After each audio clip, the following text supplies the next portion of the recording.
So, we're going to go ahead and read some Ralph Waldo Emerson. He's kind of one of my favorites. I can't remember the first time I read anything Emerson, but I certainly did a lot of studying of him when I was in college. I took quite a few American literature courses, and I definitely really remember vividly reading this work, Self-Reliance, for the first time, and really enjoying it. And I also wrote an essay about it for my American literature class, and I think I did a pretty good job. I got an A. But yeah, so I really enjoy this work. I think it's really important for young people to learn how to trust their gut, and that's basically what this work is. So, said in a very eloquent way, by the way. So, you're probably going to hear some page turning, because the book is right underneath the mic, and I might take a sip or two of tea, because it's hot outside, and I have a new baby, and just been doing a lot of talking lately today. So, anyway, so Self-Reliance starts out with a quote in Latin, and I'm going to try not to butcher it. So it's ne te quervis extra, which apparently means do not search outside yourself. Well, okay, we're gonna try. And then there's a quote from Honest Man's Fortune, which is not Emerson's. He's just quoting something at the beginning, and it goes like this: Man is his own star, and the soul that can render an honest and a perfect man command all light, all influence, all fate. Nothing to him falls early or too late. Our acts, our angels are, or good or ill, are fatal shadows that walk by us still. I like that too. Okay, so this is the beginning of Self-Reliance. I read the other day some verses written by an eminent painter, which were original and not conventional. Always the soul hears an admonition in such lines, let the subject be what it may. The sentiment they instill is of more value than any thought they may contain. To believe your own thought, to believe that what is true for you in your private heart is true for all men, that is genius. Okay, so it looks like I underlined this when I was in college. And by the way, I'm 37 now, so it's been a minute. But I love that, so I'm going to read that again. To believe your own thought, to believe that what is true for you in your private heart is true for all men, that is genius. I love that. Trust your gut, baby. Okay. Speak your latent conviction, and it shall be the universal sense, for always the inmost becomes the outmost. And our first thought is rendered back to us by the trumpets of the last judgment. Familiar as the voice of the mind is to each, the highest merit we ascribe to Moses, Plato, and Milton is that they set at naught books and traditions, and spoke not what men but what they thought. A man should learn to detect and watch that gleam of light which flashes across his mind from within, more than the luster of the firmament of bards and sages. I love that too. So it basically, like, even the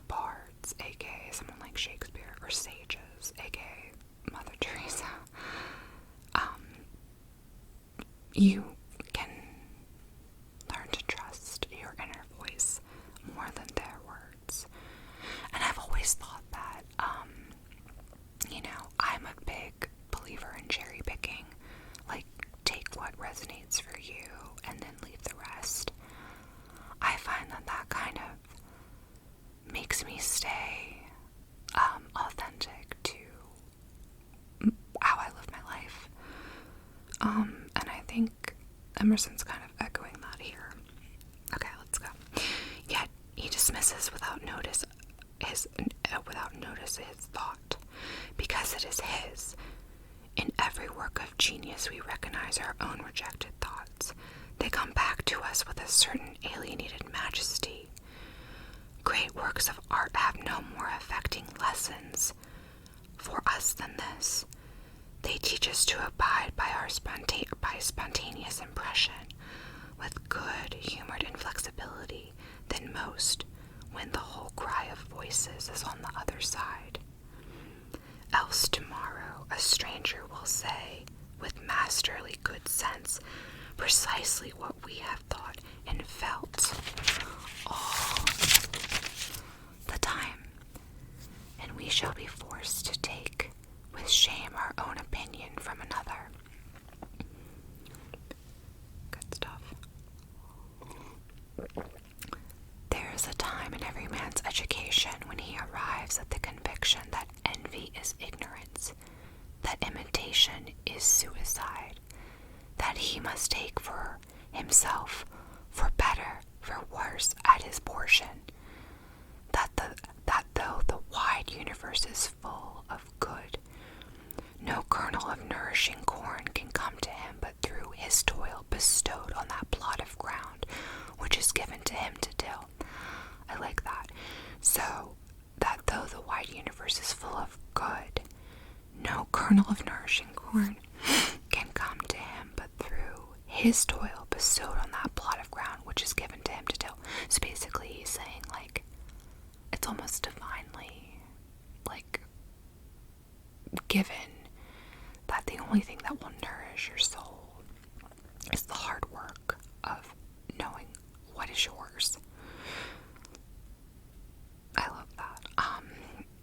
The power of which resides in him is new in nature, and none but he knows that which he can do, nor does he know until he has tried.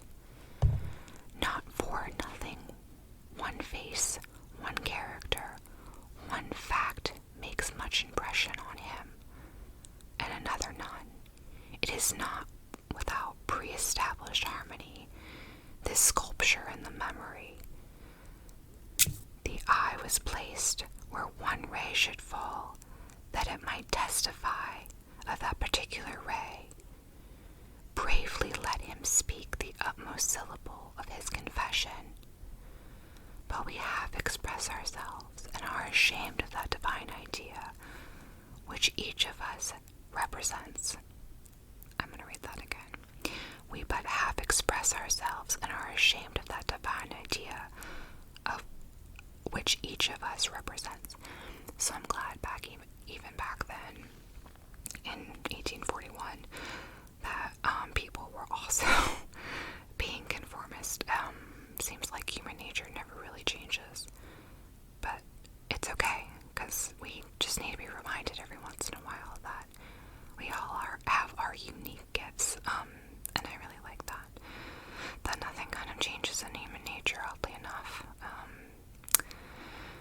Yeah, but hopefully one day it will. Okay. Bravely let him speak the utmost syllable of his confession, but we half express ourselves and are ashamed of that divine idea which each of us represents. It may be safely trusted as proportionate of good issues, so it be faithfully imparted, but God will not have his work made manifest by cowards. It needs a divine man to exhibit anything divine. A man is relieved and gay when he has put his heart into his work, and done his best. But what he has said or done otherwise shall give him no peace. It is a deliverance which does not deliver. In the attempt, his genius deserts him. No muse befriends, no invitation, no hope. Okay, and here's a line that I definitely underlined, because it's very famous. Trust thyself, trust thyself. Every heart vibrates to that iron string. And I really like that because it kind of gives you a visualization, like a heart vibrating to a certain frequency, which is oddly enough very like new agey, 2000-y, vibrations and vibes and auras and shit like that. I kind of like that. Everything old is new again. So trust thyself. Every heart vibrates to the iron string, except the place the divine providence has found for you, the society of your contemporaries, the connection of events. Great men have always done so and confided themselves childlike to the genius of their age, betraying their perception that the eternal was stirring at their heart, working through their hands, predominating in all their being. And we are now men, and must accept the highest mind, the same transient destiny, not pinched in a corner, not cowards fleeing before a revolution, but redeemers and benefactors, pious aspirants to be noble clay, plastic under the almighty effort. Let us advance on the chaos and the dark.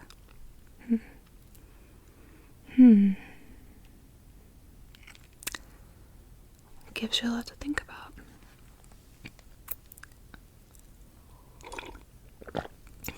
He's quite the guy, I have to say. What pretty oracles nature yields us on this text in the face of behavior of children, babes, and even brutes. That divided and rebel mind, that distrust of sentiment because our arithmetic has computed the strength and means opposed to our purpose. These have not. Their mind being whole, their eye is as yet unconquered, and when we look in their faces, we are disconcerted.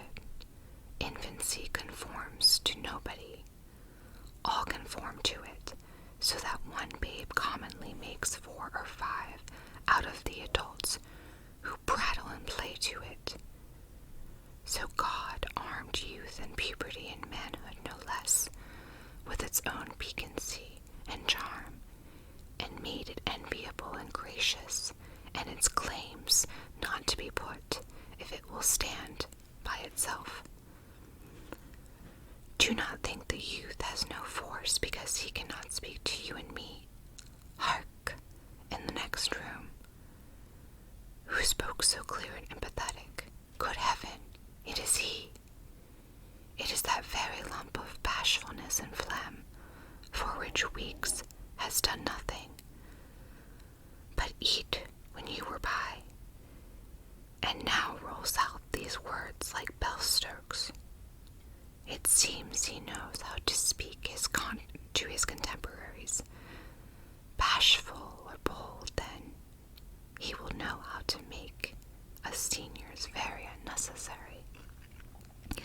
The nonchalance of boys who are sure of a dinner, and would disdain much as a lord to do or say ought to conciliate one, is the healthy attitude of human nature. How is the boy the master of society, independent, irresponsible, looking out from his corner on such people and facts as to pass by?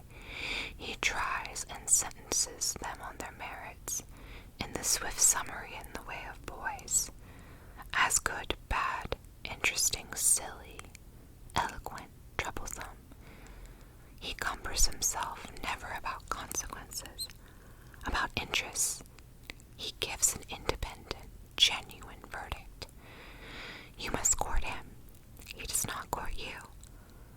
But the man is, as it were, clapped into jail by his consciousness. As soon as he has one acted or spoken with a clut, he is a committed person, watched by sympathy or hatred of hundreds, whose affection must now enter into his account. There is no less for this. Ah, that he could pass again into his neutral, godlike independence, who can thus lose all pledge, and having observed again from the same unaffected, unbiased, unbribable, unaffrighted innocence, must always be formidable, must always engage the poets, and the man's regards. Of such an immoral youth, the force would be felt. He would utter opinions on all passing affairs, which being seen to not private but necessary, would sink like darts into the ear of men, and put them in fear. These are the voices which we hear in solitude, but they grow faint and inaudible as we enter into the world. Society everywhere is in its conspiracy against the manhood of every one of its members. Oh, Emerson, are you a conspiracy theorist? Probably, quite honestly. All the good ones were. Sorry. Society everywhere is in conspiracy against the manhood of every one of its members. Society is a joint stock company in which the members agree for better securing of his bread to each shareholder, to surrendering the liberty and the culture of the eater. The virtue in the most request is conformity. Self-reliance is its aversion. It loves not realities and creators, but names and customs. Okay, I think that's probably fair. Because, I mean, that's what society is. It's mass conforming. It's human nature. Whoso would be a man must be a nonconformist. Okay. Alright, Emerson, go off. Whoso would be a man must be a nonconformist. He who would gather immortal palms must not be hindered by the name of goodness, but must explore if it be goodness. And then I underlined this line. Looks like nothing is at last sacred but the integrity of our own mind. I really, really like that. Nothing is at last sacred but the integrity of our own mind. So again, trust yourself. I mean, I think he's really trying to instill some faith in your deeply rooted, intuitive notions, and if you really kind of boil it down and like let the other crap and all these other filters and like things kind of fogging your gaze kind of, melt away, that's when you can kind of see exactly what you believe. Because I know that, sometimes I have to intentionally sit down and try to figure out what I think about something, what I truly think. It's a practice. It's difficult. It's very easy to be, siloed into certain opinions, and sometimes the way the world works, the only time you can really form an opinion is if you parrot it from someone else. We're all guilty of that, myself included. But I really like to harken back to this work, and I have done throughout my life,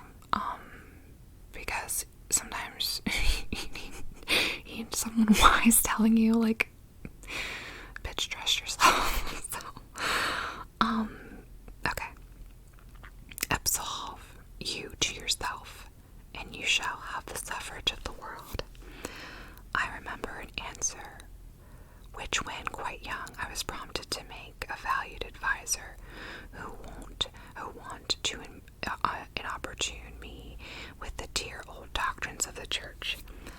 On my saying, "What have I to do with the sacredness of traditions, if I live wholly from within?" my friend suggested. "But these impulses may be from below, not from above," I replied. "They do not seem to me as such, but if I am the devil's child, I will live then from the devil. No law can be sacred to me but that of my nature. Good and bad are but names readily transferable to that or this. The only right is what is after my constitution, the only wrong what is against it. A man is to carry himself in the presence of all opposition, as if everything were titular and ephemeral. But I am ashamed to think how easily we can capitulate to badges and names, to large societies, and dead institutions." Here. I'm also ashamed to think that because, yeah, I mean, I capitulate to badges and names, colleges, whenever, especially when I was younger, people would always ask, like, "Oh, where did you go to college? What did you major in? What's your job? Like, what do you do?" That kind of thing. I mean, it's who we are. It's how we kind of gauge, like, how much credence we should, lend to a person. And it's sad, but it's just the way of the world. But you can strive on a personal level to be mindful of when you're doing something like that. And, like, I've been so surprised in my life, so surprised. Like, this one man that I met, for example, who honestly, like, I would consider him like a fucking soulmate of mine, 100%. He, like, seemed very hard and brutish, and, like, he's much older than me, and this was a completely, like, just sweet relationship of, like, almost like a father-daughter relationship in a way, which I kind of needed because my dad passed away a handful of years ago. And yeah, this man was just, like, so smart and kind, but, like, had this very, very hard exterior, and I kind of judged him initially, but then I kind of knew that we would be friends. But, like, he said some of, like, the most annoying things and was incredibly judgmental, but I think that was just, like, his hard exterior. But I just kind of had this, like, gut feeling that he would have something so important to teach me, and he did. And I can't really articulate what he taught me because it's just kind of like a soul feeling, but he really kind of got me straight, mentally speaking, I would say. So, yeah, I need to call that guy. I'm sorry if I'm repeating myself, but I'm going to start again. A man is to carry himself in the presence of all opposition, as if everything were titular and ephemeral, but I am so ashamed to think how easily we capitulate to the badges and names, to large societies and dead institutions. Every decent and well-spoken individual affects and sways more than is right. Yeah, that is true. Really good people sometimes are taken in by bad thinking, I think. I ought to go upright and vital, and speak the rude truth in all ways. The rude truth. I like that. The rude truth. That's very cool. If malice and vanity wear the coat of philanthropy, shall I pass? If an angry bigot assumes this bountiful cause of abolition, and comes to me with the last news from Barbados, why should I not say to him, "Go love thy infant, love thy wood chopper. Be good-natured and modest, Have that grace, and never varnish your hard, uncharitable ambitions with this incredible tenderness for black folks and 1,000 miles off.